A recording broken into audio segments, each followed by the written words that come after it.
और लॉकडाउन इसलिए लगाया गया कि दुनिया का यह ख्याल था कि वो वबा को फैलने से सिर्फ लॉकडाउन बचा सकता है। और आपको पता है कि यूरोप के अंदर जो वुहान शहर था उधर सारी जगह लॉकडाउन लग गया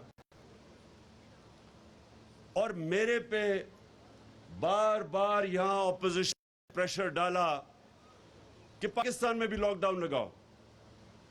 और अभी भी मेरी स्टेटमेंट्स होंगी, आप मीडिया पे आके देखें कि जब मैं प्राइम मिनिस्टर था मैं एक चीज कही कि अगर मैं सारा मुल्क को लॉकडाउन करूंगा तो मुझे सिर्फ एक सवाल का जवाब दो कि दिहाड़ीदार का क्या बनेगा, जो सारा दिन मेहनत करके अपने बच्चों का पेट पालता है। जब आप लॉकडाउन कर देंगे तो उसकी तो दिहाड़ी गई, तो वो अपने बच्चों को कैसे पालेगा, अपने घर वालों को किस तरह पैसा लेके आएगा। मैंने सारी ऑपोजिशन वालों से पूछा तब, क्योंकि जब वो सबसे ज्यादा प्रेशर मेरे पे डाल रहे थे लॉकडाउन का, और मैं एक दफा उनसे जवाब नहीं सुना कि उनका क्या बनेगा। और मेरा ये मेरा ईमान है कि इनको फिक्र ही नहीं है इस तबके की। कभी इन्होंने मुझे नहीं बताया कि वो कैसे गुजारा करेंगे। चाइना जैसे मुल्क में तो वो घरों में खाना लेके गए। जब उन्होंने लॉकडाउन किया तो शहर में वुहान में वो घरों के अंदर खाना पहुंचाया उन्होंने। तो मैं इनसे पूछता था कि बताओ हम कैसे अपने कमजोर गरीब तबके को हम कैसे खाना पहुंचाएंगे, हमारे पास तो ना वसाइल है ना इंफ्रास्ट्रक्चर है। एक दफा इन्होंने इस सवाल का जवाब नहीं दिया, बल्कि मुझे ये ऐसी इन्होंने स्टेटमेंट्स दी कि इमरान खान के ऊपर FIR काटनी चाहिए, ये लॉकडाउन नहीं लगा रहा, जो मरेगा वबा से वो इमरान खान की जिम्मेदारी। लेकिन अल्लाह का करम है, आज सारी दुनिया इस चीज को मानती है कि वो 5 मुल्क जिन्होंने सबसे बेहतरीन तरीके से अपने मुल्क को वबा से भी बचाया, अपने गरीबों को भी बचाया, अपने मुल्क की माइशत को भी बचाया, उन 5 मुल्क में से पाकिस्तान एक था।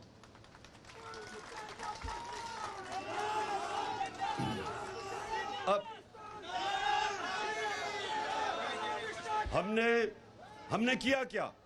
हमने सबसे पहले लॉकडाउन पूरी तरह नहीं लगाया, हिंदुस्तान में नरेंद्र मोदी ने लगाया और वहां उनकी जो दौलत में जो इजाफा हो रहा था वो -7% पे चला गया। बेरोजगारी बढ़ गई, गुर्बत बढ़ी। वहां हमने अपने मुल्क में स्मार्ट लॉकडाउन लगाई, यानी कि थोड़ी थोड़ी जगह पे लगाए, लेकिन हमने ना कंस्ट्रक्शन सेक्टर को बंद होने दिया जो रोजगार देता था लोगों को, ना हमने अपनी ज़राअत को मुतासर होने दिया और ना हमने अपनी इंडस्ट्री को रोका। हमारा टेक्सटाइल सेक्टर, जब दुनिया में लॉकडाउन हुआ था तो हमने अपनी इंडस्ट्री को चलने दिया, जिसकी वजह से हमारी एक्सपोर्ट्स बढ़ी, जिसकी वजह से अल्लाह ने खास करम किया इस मुल्क पे कि आखिरी 2 सालों में 5.6% और दूसरे आखिरी साल में 6% मुल्क की दौलत में इजाफा हुआ, GDP ग्रोथ रेट हुई। और हमने पैसे दिए, जो अभी बात की गई कि हमने 12,000 रुपए 1.5 करोड़ खानदानों को पहुंचाया, क्योंकि हमें पता था निचले तबके में सबसे ज्यादा मुश्किलात का सामना करना पड़ रहा है। और सिर्फ ये नहीं किया, हमने मदद की, हमने इंडस्ट्री को पैसा दिया कि अपनी फैक्ट्रियां ना बंद करें, बेरोजगारी ना करें।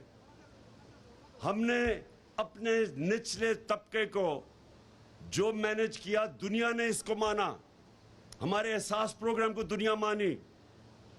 और वो जो मुश्किल वक्त था, 1 सदी में एक दफा इतनी बड़ा दुनिया में बुरहान आता है, क्राइसिस आता है, उसको जिस हुकूमत को कहते थे अहल नहीं है, उसने सबसे ज्यादा अहलियत दुनिया के 190 मुल्कों में से वो 5 मुल्क थे जिनसे सबसे बेहतरीन तरीके से अपनी अवाम को बचाया, अपने गरीबों को बचाया, अपनी इंडस्ट्री बचाई, माइशत बचाई।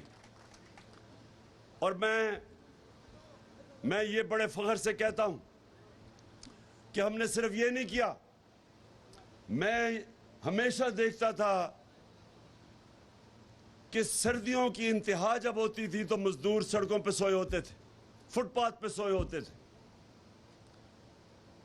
हमने पहली हुकूमत पाकिस्तान की तारीख में जिसने फैसला किया कि हम पनाहगाह बनाएं, और ये खास मजदूरों के लिए था कि जो बाहर से पैसे दिहाड़ी करने आते थे, शहरों में पैसा मजदूरी करने आते थे, उनके लिए पनाहगाह बनाई। पनाहगाह के अंदर उनको वो सो सकते थे, वो नहा सकते थे, उनको खाना मिलता था सुबह का और रात का, ताकि वो जो भी अपनी दिहाड़ी कमाए वो अपने बच्चों को भेज सके, अपने खानदानों को भेज सके।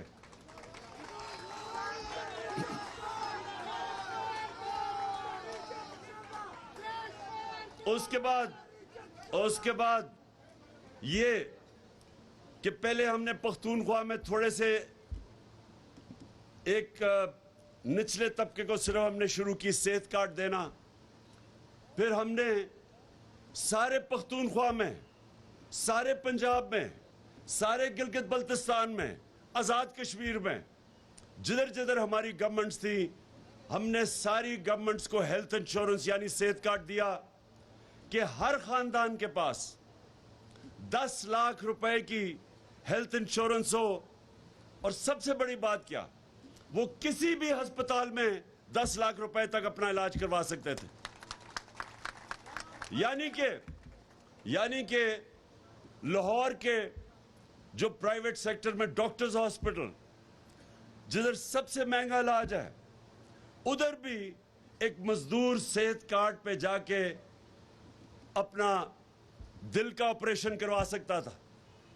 ये पहली दफा पाकिस्तान में हुआ, नहीं तो बेचारा गरीब धक्के खाता है सरकारी अस्पतालों में और अमीर प्राइवेट हॉस्पिटल्स में जाता था। ये पहली दफा पाकिस्तान में हमने अपने आम लोगों तक, जो सबसे मुश्किल एक घराने पे जो वक्त होता है वो होता है जब बीमारी होती है और उनके पास पैसा नहीं होता इलाज का, वो एक पूरा घराना कर्जे लेता है और गुर्बत की लकीर से नीचे चला जाता है सारा घराना।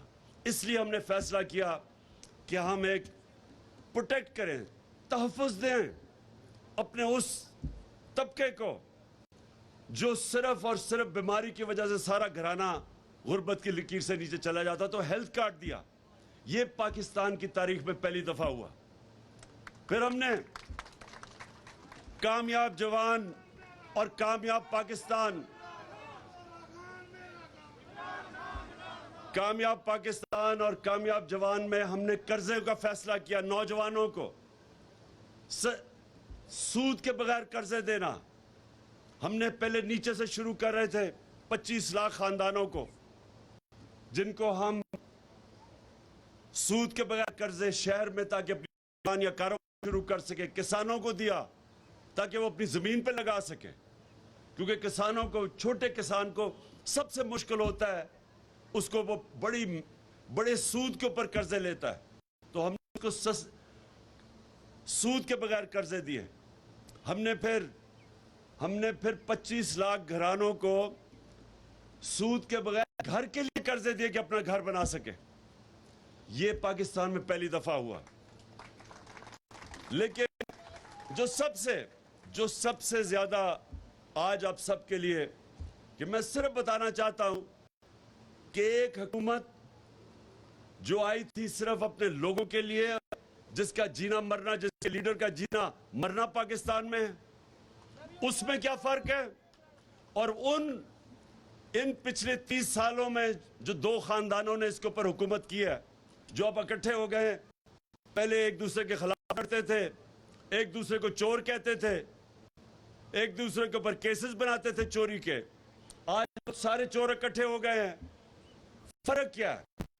इनके लीडरान के पैसे, जायदाद, छुट्टियां, इलाज मुल्क से बाहर है।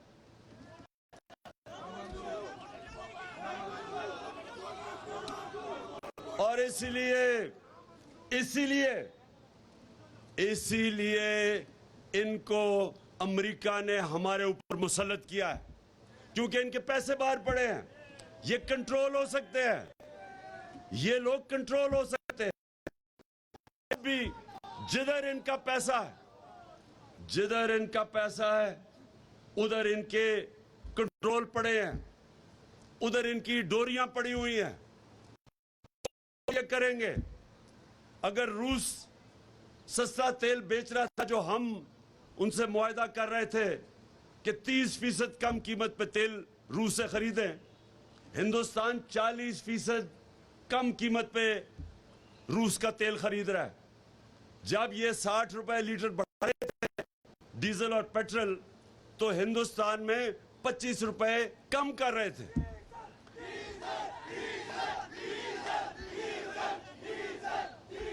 हाँ, सुने जरा, अब मैं फर्क आपको बताता हूं। जो हुकूमत आई थी आपके लिए और जो हुकूमत आई थी अपने करप्शन के केसेस खत्म करने में, उसमें क्या फर्क है? हमने 200 अरब रुपए की सब्सिडी रखी। हमने फैसला किया कि तेल और पेट्रोल बहुत महंगा है, इसलिए उसकी सबसे ज्यादा बुरे असरात हमारे गरीब मजदूर, किसान, इस तबके पे पड़ते हैं। हमने फैसला किया कि 200 अरब रुपए की सब्सिडी देके हमने बजाय कीमत बढ़ाने के, हमने 10 रुपए कीमत कम की डीजल और पेट्रोल की, और 4 रुपए यूनिट बिजली के कम किए। क्यों किए? हमारे पे भी प्रेशर था, IMF का हमारे पे भी प्रेशर था, लेकिन हमने फैसला किया कि हम अपने लोगों के ऊपर मजीद और बोझ नहीं डाल सकते। हमने बचाया लोगों को। इन्होंने महंगाई मार्च की कि जी डूब रहे हैं, इन्होंने माशी कत्ल कर दिया लोगों का। महंगाई मार्च हर रोज टीवी के ऊपर, और हुकूमत को हटाना चाहिए महंगाई के ऊपर। और आज देखें, 2 महीने हुए इनको आए, इन्होंने 2 महीने में हमारे 3.5 साल से ज्यादा महंगाई कर दी है। बल्कि पाकिस्तान की तारीख नहीं हुई जितनी इन्होंने की है। इनकी स्टेटमेंट्स देखें, अब तो सोशल मीडिया है, आप अपने मोबाइल पे 3 महीने पहले ये क्या कह रहे थे कि इमरान खान को तेल की कीमत नहीं बढ़ानी चाहिए, पेट्रोल और फजल रहमान की कीमत नहीं बढ़ानी चाहिए। ये सिर्फ 3 महीने पहले कह रहे थे।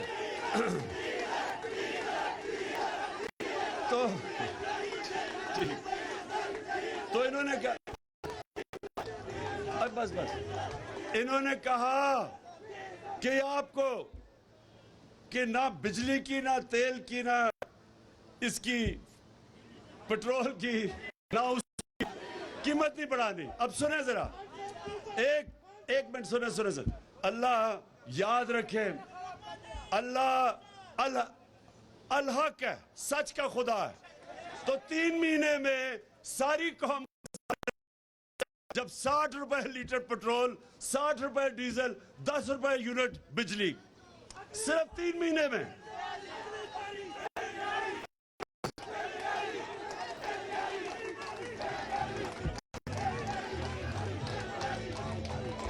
सुनो,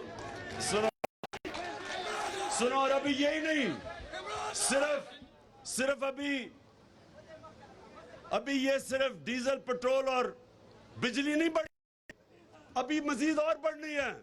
इनका वो जो फाइनेंस मिनिस्टर है, उसने आगे कहा जी अभी कौम को कि अभी इसके इम्तिहान और भी हैं, अभी और महंगाई आपके ऊपर आने वाली है। सिर्फ वो ही नहीं बढ़ी, घी की कीमत किधर गई है?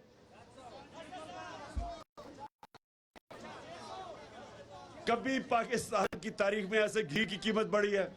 उसके बाद आटा, चीनी, यानी एक एक चीज, चावल, जो भी चीजें आम आदमी, ख्वातीन को तो बेहतर पता होगा कि किस तरह चीजें बढ़ी। अब मेरा आप सबसे, पाकिस्तान के मजदूरों को मेरा पैगाम है, आप सबने इसलिए अब मेरे साथ जब मैं कॉल दूंगा उस पे भी निकलना है,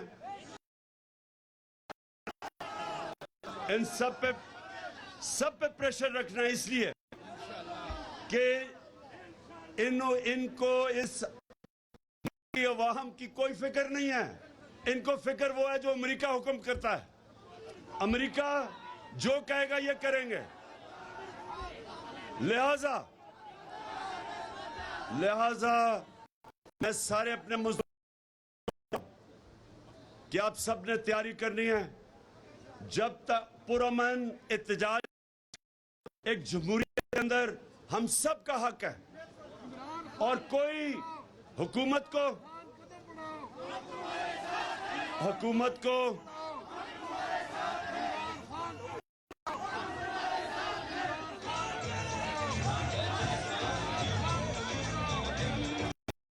तो दो आखिर में जरा सुने, दो चीजें। एक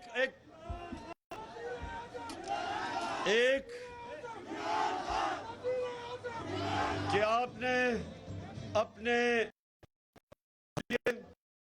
आपने सबने पुरअमन एहतजाज की मेरे साथ करनी है।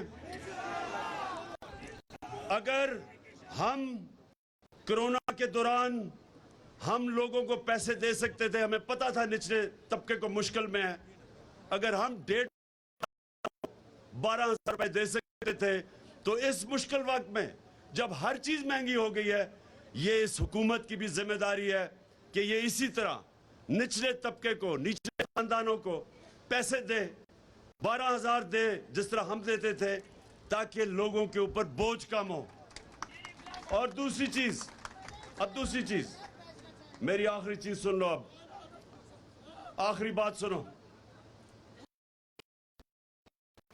ये जो हमारे ऊपर चोरों के टोले को हमारे ऊपर मुसल्लत किया है अमेरिका ने, और यहां से जो साजिश हुई है, ये अब समझ जाए कि ये रह गए तो सबसे पहले तो जमहूरियत खत्म, क्योंकि अगर पार्लियामेंट के अंदर ऑपोजिशन लीडर नाराज होगा तो इसका मतलब पार्लियामेंट खत्म है।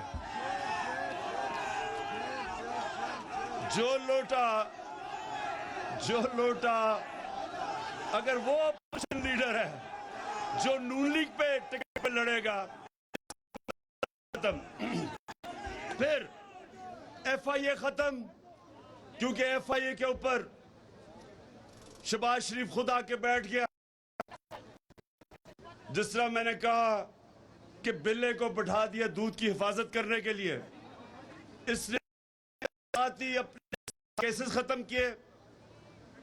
16 अरब रुपए के केसेस है इसके ऊपर, जिसमें इन्होंने इनके होते हुए डॉक्टर रिजवान जो इन्वेस्टिगेट कर रहा था, पहले वो मरा हार्ट अटैक से। उसके बाद जो नदीम था इन्वेस्टिगेटिंग ऑफिसर, उसको हार्ट अटैक हुआ। फिर गुलजार मरा जो इनकी नौकरी करता था, जिसके अकाउंट में पैसा आया, वो हार्ट अटैक। और चौथा मकसूद चपड़ासी, 50 साल की भी उम्र नहीं थी, वो दुबई में हार्ट अटैक से मरा है। ये ऐसे ही है जैसे हमेशा LDA का रिकॉर्ड चलता था। ये पहले चोरी करते थे, फिर LDA का रिकॉर्ड, ये इसी तरह ये FIA के अंदर भी अपना रिकॉर्ड साफ कर रहे हैं। नैब के ऊपर बैठ गया, सारे चोरों ने अरबों रुपए की जो चोरी की थी, नैब खत्म। उसके बाद कि हमारे जमाने में कोई बताया हमने किसी के ऊपर झूठा केस किया हो। जब से इन्होंने संभाला है, पुलिस को इस्तेमाल कर रहे हैं लोगों के ऊपर झूठे केसेस, झूठी FIRs। मेरे ऊपर कोई 8 FIR हैं, सारे हमारे लोगों के ऊपर उन्होंने केसेस किए हैं। हमारे दौर में कब इन्होंने लॉन्ग मार्च की? मैंने तो जब ये बिलावल डालने वाली मार्च की, और उससे पहले मैंने खुद